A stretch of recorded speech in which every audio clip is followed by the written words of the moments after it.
नमस्कार, मैं हूं अंकुर। आप देख रहे हैं सत्य न्यूज़। एक नजर डालते हैं अब तक की सुर्खियों पर। यौन उत्पीड़न के मामले में बीजेपी सांसद ब्रजभूषण सिंह की गिरफ्तारी की मांग कर रहे पहलवानों के समर्थन में किसानों ने आज मुजफ्फरनगर में महापंचायत की। पहलवानों के विरोध की भविष्य की रणनीति पर किसान नेता राकेश टिकैत ने कहा है कि खाप पंचायत और ये लड़कियां हार नहीं मानेंगी।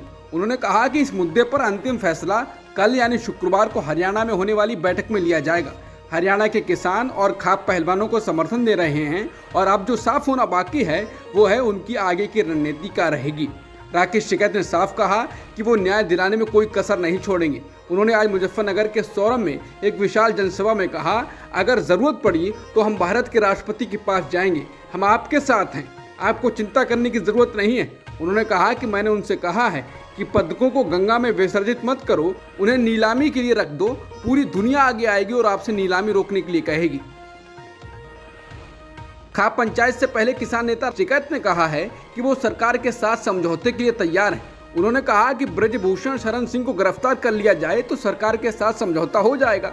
उन्होंने कहा कि जो कुछ भी होगा सबकी सलाह मशवरे से होगा, सब जिम्मेदार हैं, इसलिए ही साथ इकट्ठा हुए हैं। हमने आम लोगों को बुलाया ही नहीं है, सिर्फ खाप चौधरियों को बुलाया गया है। नरेश टिकैत ने सरकार की चुप्पी पर पूछे गए सवाल पर कहा उसने अपराध किया है, सरकार उसे बचाने में लगी हुई है, गिरफ्तारी तो होनी चाहिए। दिल्ली पुलिस भी दबाव में है, दिल्ली पुलिस ने तो पहलवानों पर ही मुकदमा कर दिया है। नरेश टिकैत ने कहा कि पहलवानों ने हमें 5 दिन का समय दिया था, 5 दिन बाद कुछ भी हो सकता है। हम बीजेपी के नेताओं से भी बात कर रहे हैं। टिकैत ने सरकार से बातचीत करने को लेकर कहा कि हमने संजीव बालियान से भी बात की है, बागपत के एमपी सत्यपाल सिंह से भी बात की है। उन्होंने हमसे यही कहा है कि सब कुछ ऊपर से ज़्यादा ही चल रहा है, वो भी दबाव में है। उन्होंने आगे कहा सब सरकार की तरफ से समझौता के लिए तैयार है, समझौता यही है कि उसकी गिरफ्तारी हो।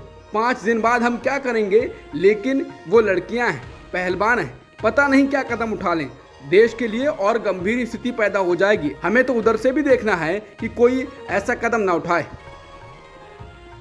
पहलवानों के यौन शोषण के आरोपी बीजेपी सांसद ब्रजभूषण शरण सिंह ने कहा है कि विरोध प्रदर्शन करने वाले पहलवानों की मांग पहले कुछ और थी और अब कुछ और मांग रहे हैं, उनकी मांगें बदलती जा रही हैं। उन्होंने कहा कि धरना प्रदर्शन पर बैठे पहलवानों की भाषा लगातार बदलती जा रही है। उन्होंने कहा कि मेरे खिलाफ जो भी करना होगा दिल्ली पुलिस करेगी, अगर जांच में वो कुछ पाती है तो इस पर फैसला न्यायपालिका करेगी। कोई क्या कह रहा है इससे मुझे कोई फर्क नहीं पड़ता। मैंने पहले भी कहा है कि मेरे खिलाफ एक भी आरोप साबित हो जाएगा तो मैं खुद फांसी पर लटक जाऊंगा, मैं अपनी बात पर कायम हूं। महिला पहलवानों के समर्थन में संयुक्त किसान मोर्चा प्रदर्शन कर रहा है। आगरा में जिला मुख्यालय पर एसकेएम के लोगों ने प्रदर्शन कर ज्ञापन दिया। हरियाणा में भारतीय किसान यूनियन शहीद भगत सिंह ने कई जगह ब्रजभूषण सिंह के पुतले फूंके। इसके अलावा हरियाणा के किसान संगठनों ने 4 जून को सोनीपत के मुंडलाना में किसान पंचायत इसी मुद्दे पर बुलाई है। यूपी के टप्पल में भी आज किसान पंचायत इसी मुद्दे पर हो रही है। टप्पल यूपी में अलीगढ़ जिले की किसान बेल्ट है और यहाँ जयंत चौधरी के आरएलडी का बहुत प्रभाव है। इसी तरह पूर्वांचल के प्रमुख शहर बलिया में भी संयुक्त किसान मोर्चा का प्रदर्शन चल रहा है, वहां जिलाधिकारी को ज्ञापन दिया गया है। महाराष्ट्र में मुंडे परिवार ने भाजपा के खिलाफ मोर्चा खोल दिया है। भाजपा सांसद प्रीतम मुंडे ने कहा कि महिला पहलवानों की शिकायत पर गौर किया जाना चाहिए था।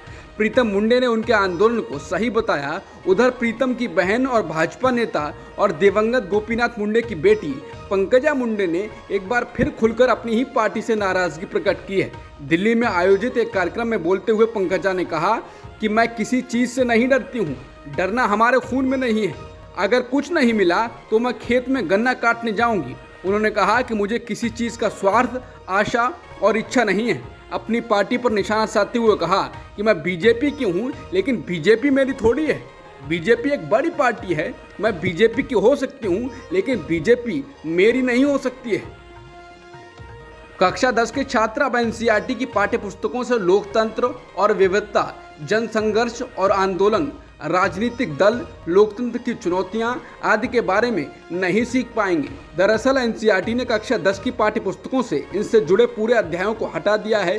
पिछले कुछ समय से एनसीईआरटी के पाठ्य पुस्तकों में होने वाले बदलावों को लेकर लगातार विवाद होता रहा है। पिछले महीने ही कक्षा 9 और कक्षा 10 की विज्ञान की पाठ्य पुस्तकों से चार्ल्स डार्विन के इवोल्यूशन के सिद्धांत को हटाने के एनसीईआरटी के फैसले की आलोचना हुई थी और अब 10वीं कक्षा के पाठ्यक्रम को लेकर विवाद बढ़ने की संभावना है।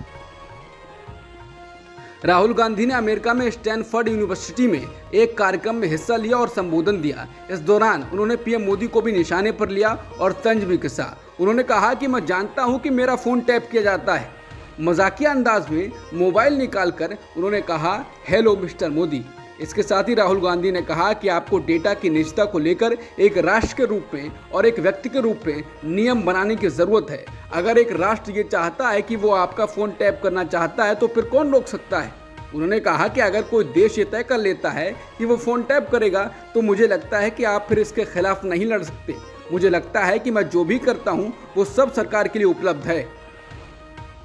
राहुल गांधी स्टैनफोर्ड यूनिवर्सिटी पहुंचे। यहां उन्होंने छात्रों से कहा कि भारत में लोकतंत्र को लेकर जंग छिड़ी हुई है। कोई भी संस्था अपने मुताबिक काम नहीं कर पा रही है। लोकतंत्र का मतलब सिर्फ विपक्ष का होना नहीं होता, बल्कि लोकतंत्र का मतलब होता है कि संस्थाएं विपक्ष का साथ दें।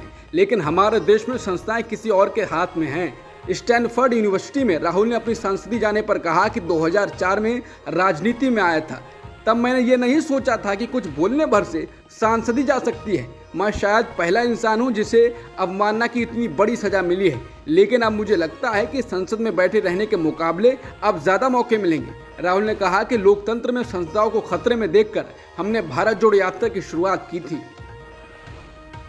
अमेरिका में राहुल गांधी के भाषण से बीजेपी बौखलाई हुई है। बीजेपी नेता और केंद्रीय मंत्री अनुराग ठाकुर ने एक बार फिर राहुल की निंदा की। उन्होंने मुंबई में सिद्धिविनायक मंदिर में दर्शन के बाद कहा कि वो मोदी जी को निशाना नहीं बनाते हैं, बल्कि भारत को ही अपमानित करने का काम करते हैं। दुनिया भारत में उम्मीद देखती है, दुनिया भारत में ग्रोथ देखती है, दुनिया भारत के नेतृत्व में अपना विश्वास व्यक्त करती है।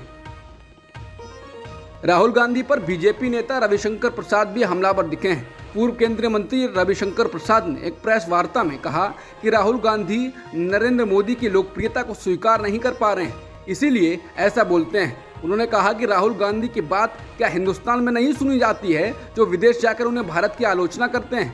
प्रसाद ने कहा कि भारत की प्रतिभा को बदनाम करना राहुल गांधी ने अपना लक्ष्य बना रखा है।